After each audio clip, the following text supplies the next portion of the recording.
PhD, Production Live, here at Technicolor Studios, downtown Toronto, with Andrew Kaufman.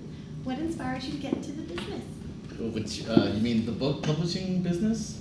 Yeah. Is it still a business? Can we still call it a business? You tell me.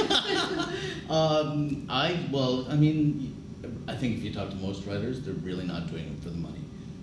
If you talk about screenwriters or television, I also write for television as well. Mm-hmm. That is something that's a little more focused on the money. But as far as writing novels and novellas and that sort of stuff going, it's just something. Either it's something you have to do and you wake up in the morning and you just kind of run to it and get to it, or it's something that you're probably not going to spend a lot of time doing. Did you always know that you wanted to write? Yeah, I did actually. I'm one of those people who, if you asked me in like grade 2 what you're going to be when you grow up, I always said I was going to be a writer. So, what were some of your first projects about, like when you first started writing when you were young? What did you like? What did you like to write about then, and what do you like to write about now? I remember I had a long serial that I wrote about my sister called Ski Girl. Oh. It was about. Does she ski? Yeah, we all did. Oh. We did ski. We actually all of us skied growing up, but it was more of a. Is this interesting? Yeah. It's okay. So she, Ski Girl she was like Nancy Drew, only she worked out of a like a Vale sort of place, and she solved the murders while she skied. Oh. There you go. How's that? Awesome. And what is your favorite thing to write now?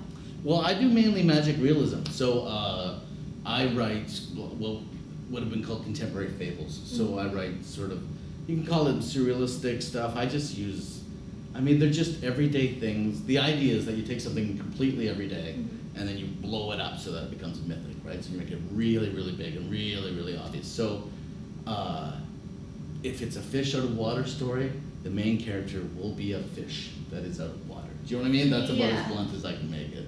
So that's, I love that stuff. I love it when the metaphor itself becomes a plot. Very cool. What's the most rewarding aspect of your career so far? I did a reading once at Shakespeare and Company, which is in Paris. I don't know if you've ever heard of this. It's like, if you think of, Before Sunset and, do you remember those movies? Anyway, no. So for me, it was a big moment. It's this famous bookstore in Paris. It was like, it was published Joyce for the first time. It's where all those cool writers in the 20s and 30s hung out. And they had me do a reading there. And I was like in England anyway, so they invited me over. I was like, this is great. It's gonna be kind of embarrassing, because I'm gonna do a reading in Paris, but nobody's gonna be there.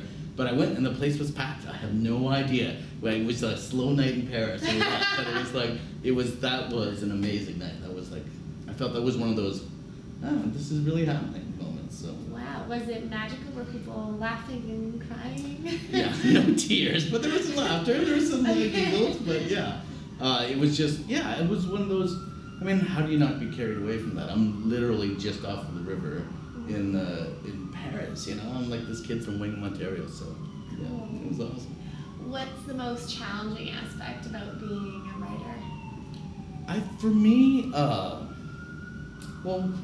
the kind of books I write have a real emotion. There's not always a very strong emotional arc into it, and the way I write is I'm very involved with the characters and I'm very involved with the storyline. So, especially with I just finished a novel called Born and Weird. It comes out in January, but it's sometimes you get this feeling that you're living the life of the characters, the emotional life of the characters. So sometimes after a day in the studio, I'll feel as if I've lived an emotional life already, and then I go home and I do another one on top of it, and that can be really draining. That sends you into that video drone world, where things are just a little too intense. Yeah. Does that make okay. What's your writing process like? You said you work in studio, but do you write? Are you more productive in the morning or in the evening? What do you do? Yeah, I keep office hours, and if most writers I know work out of their house, and when I work out of my house, I either get nothing done or I never stop working. So I need to go to work. So I go and I'll give myself good office hours. I give myself banker's hours. And so I get there at 10. I may get there a little bit early to check the email, do all this sort of stuff, and then I write from 10 until 1. And then I take lunch, and then depending on whether I'm trying to meet a deadline, then I'll write until 4, until 4:30. Or if things are a little more spacious with the time, then I'll work on other projects or pitches or stuff like that. So. What are your goals for the future? Oh, my goals for the future? I would love to own a Carmen Gia. Oh! Other than that, as far as publishing goes, I mean... What's a Carmen Gia? Carmen Gia, oh my goodness, eh? This is, I've just showed my age, haven't I? So this is, Carmen Gia is a Volkswagen product from the 60s. It's the same mechanics as the VW Bug. Oh. It has just a different frame on top of it. Again, I'm going to do another cultural reference you may not get. Have you ever seen Pretty in Pink? No. There we go. John I've Hughes heard of movie. it, though. That's embarrassing. I should know it. It's a great movie. It's a great teen angst movie. Yeah. Anyway, the main character, Molly Ringwald, drove one and had a big crush on her. Aww. So, yes. No, I mean, seriously, my goals for the future would be just to kind of keep going on. I mean, I'm published in, I am lucky enough to be published in a number of countries now, and I get really good responses from, the people who like what I write like it a lot, right? So that feels really good. So other than just keeping that going forward, that's all I'm really looking for. Great. What advice would you give to someone following in your footsteps? People who want to become a writer? Don't. Realistically, though, I would say, in the contemporary today, I mean, this is okay, here's the advice you don't want to hear, and here's the advice I didn't want to hear, and it took me a long time to embrace, but you need, for at least 8 to 10 years, and we're talking like the first 2 or 3 books, you're gonna have to have a gig. You're gonna have to find some job that helps you pay the bills, no matter where you want to live on the economic scale. So what I would advise is to find an office job, turn your computer away so that no one can see it, work really, really hard from like 9 to 11, work on your writing from 11 till 3, and then work really, really hard. What are the main differences between writing a novel and writing for a TV show? Okay, so, well, it's the best and worst. It's the blessing, the curse and blessing situations. Because when you're writing a novel, you're completely in control. You're sitting alone in a room, and you're making all the decisions all on your own. And when you're working on a TV show, then you get to work with other people. So the best part about writing a novel is that you're sitting alone in a room, making all the decisions on your own.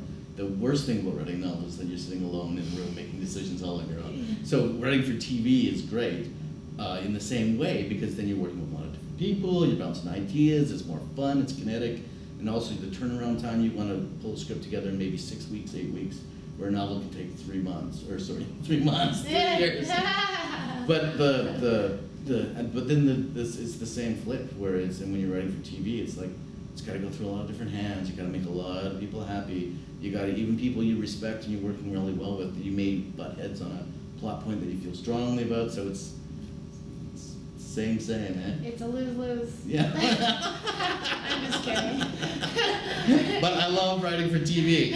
I could just say that. And where's the best place to find out more information on you and on your work online? Well, I have my own website is severalmomentslater.com. And then that has links to everywhere else. But Random House also has a good patch, so I'd probably send people there. Or sorry, wait a second, can I say Coach House Books too? They published my first novel, they're small and they're awesome.